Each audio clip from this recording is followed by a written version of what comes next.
Hello and welcome to Angry Andy Reviews, and this is a very quick, on-the-fly review for Ahsoka Part 7. I did take part in a very long-form discussion with a genuine chit-chat. I will leave a link in the description down below for that discussion if you want to get a thorough, more detailed review and assessment from myself and Mike of Genuine Chit-Chat.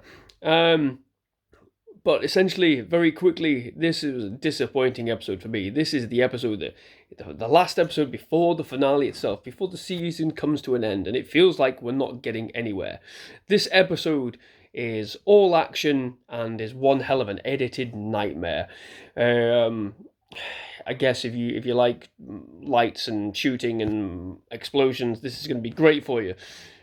My massive issue with this is the overall structure. I feel like the characters are flimsy at best, with only a few standout characters at the moment, and that would be Bagel and Skull and Thrawn to a degree. His malevolence is perfect at this point. I do believe everything that he's saying, but everybody else is flimsy cardboard cutout characters that don't really do anything that normal characters should do in a show like this. But there we go.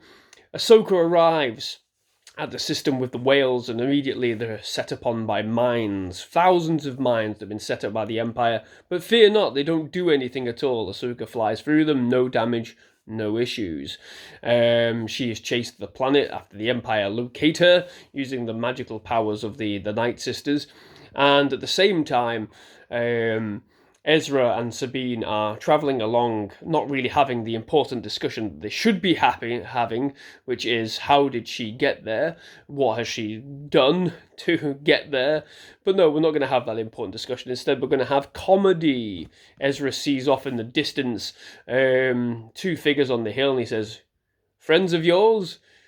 Really? You should be asking who are they, why are they here, what have you done, what's going on?" But we don't have any of that discussion. It's just laughter and jokes because we have no depth to these characters. Prior to that, at the very start of the episode, we see Hera getting interrogated by the Council, this New Republic. They're as weak as shit. I don't like the New Republic.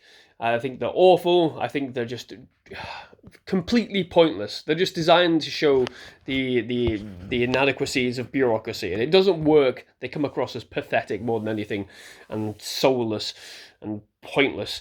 And Hera basically has to fight her corner and say, "Look, this is actually happening. Why don't you believe me? I'm a respected general. I've been through a whole host of shit, and none of you are believing me. It's ludicrous. It's absolutely ludicrous." But what it takes is for another bit of fan service to stir up the right reactions from this council. In steps C-3PO instead of Princess Leia, who Disney obviously are too afraid to recast. If you're going to name drop characters like this, have them appear.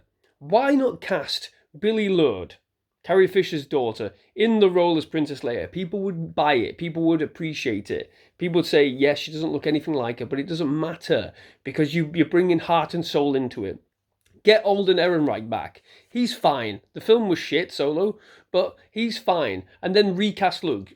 Get these characters involved. If you're going to name drop them at every turn, which they do here, C-3PO suggests that Leia is the entire chief of the New Republic Defense Force. Well, should she not fucking be here then?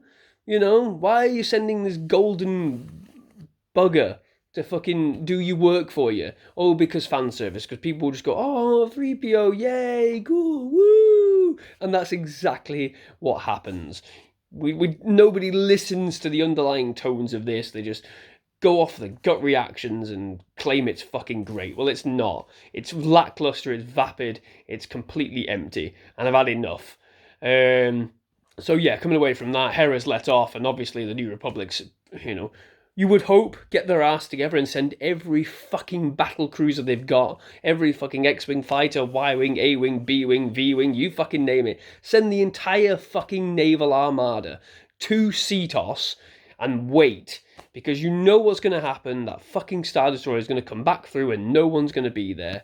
Or at least some are going to be there. But it'll be some small task force that fucking gets destroyed immediately, rather than doing the obvious and sending everything you fucking got to wipe them the fuck out.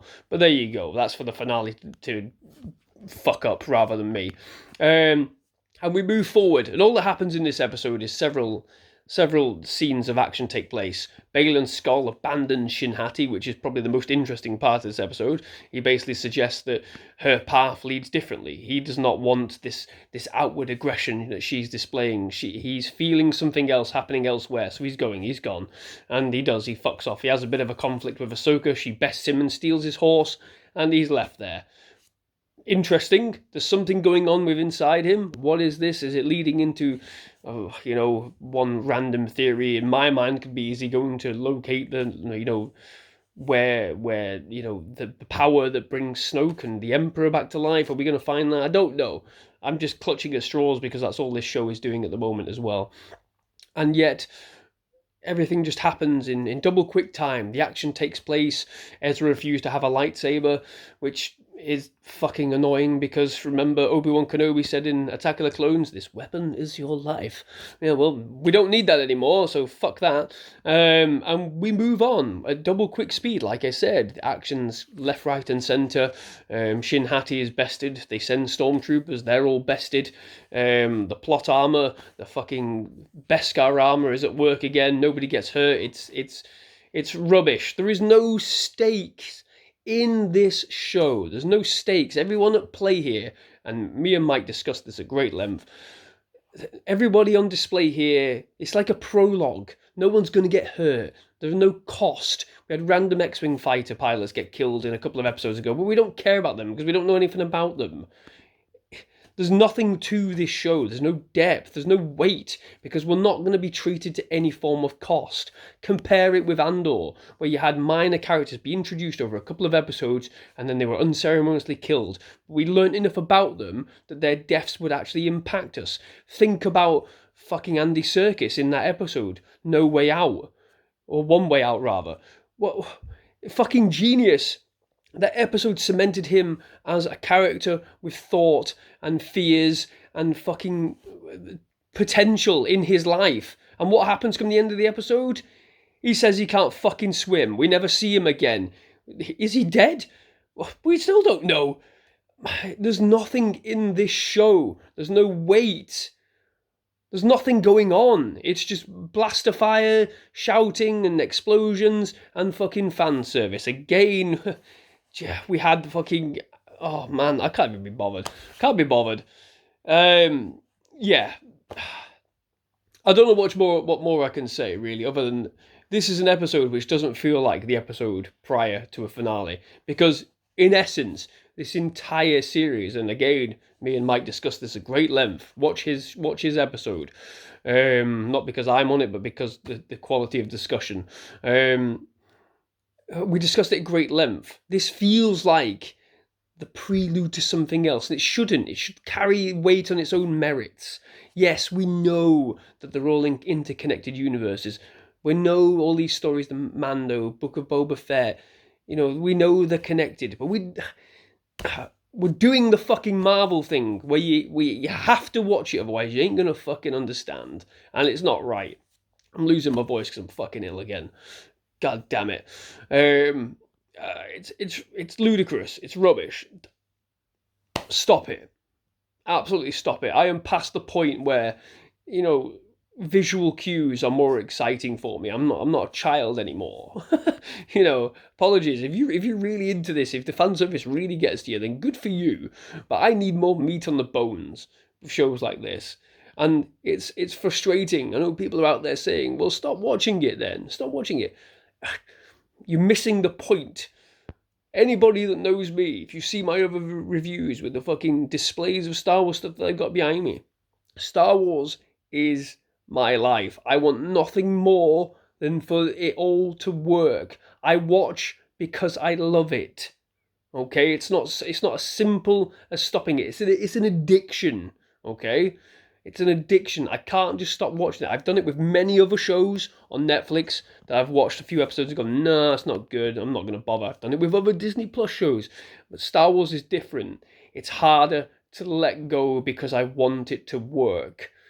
I've let Marvel go. No issues. I'm not interested at all anymore because the stories aren't there. They don't speak to me. I don't want Star Wars to become the same thing where it doesn't speak to me, but it is starting to feel that way. But I can't let it go because I want it to work. I'm desperate for it to work so I can share it with my fucking family. That's the reason. I can't just simply stop watching it as much as I fucking want to. It's turned into a bit of a rant rather than a review. There you go. I mean, there's not really much to say other than the action is just continuous in this episode. And while that might be good, if it's treated as a reward, if you bear through some hard, difficult questions, hard, difficult character moments, like Andor did, we had pure episodes of absolute unmitigated drama. I'm not saying it needs to be like Andor. I'm saying the quality of writing was there. Why is it not fucking here as well? Where's the consistency? Consistency in production values, consistency in character work, consistency in delivery, in execution. It ain't there when it should be. The fact that we haven't had the conversation yet of how any of this is happening, how Ezra just completely is it doesn't give a shit about how Sabine got there. All he's interested in is getting home. Motherfucker, you've been fine for 10 years living with these lovely shell people. What? Why all of a sudden are you so desperate to get home that you're not interested? You're not even curious as to how Sabine has got there with you? What? Where is this discussion? A normal human being would be like, how's this happened? How have you managed to get here? Like, if my dad suddenly turned up on the street with no fucking car, like, and he lives in fucking Lincolnshire, I'd be like, how have you got here? How have you got here? Where have you come from? What's happened? Are you okay? You know, all these questions that a normal person would ask if somebody randomly fucking turned up. Not least that he's turned up from a different fucking galaxy. Like, Jesus. But no, we don't want to do that. We're just going to blitz through everything because action and cameos are the fucking way forward, aren't they? Fuck off. I'm done with this review. Like I said, I'm watching a car crash and I can't help but keep it on. There you go. I'm done. My voice is really going. Anybody got any suggestions for getting away from constant illness? Please let me know in the comments down below. If you like this video, if you didn't like it, like or dislike. Subscribe to the channel as well. Christ, it's really sore. So I'm going to go now. Thank you very much for watching. Bye-bye.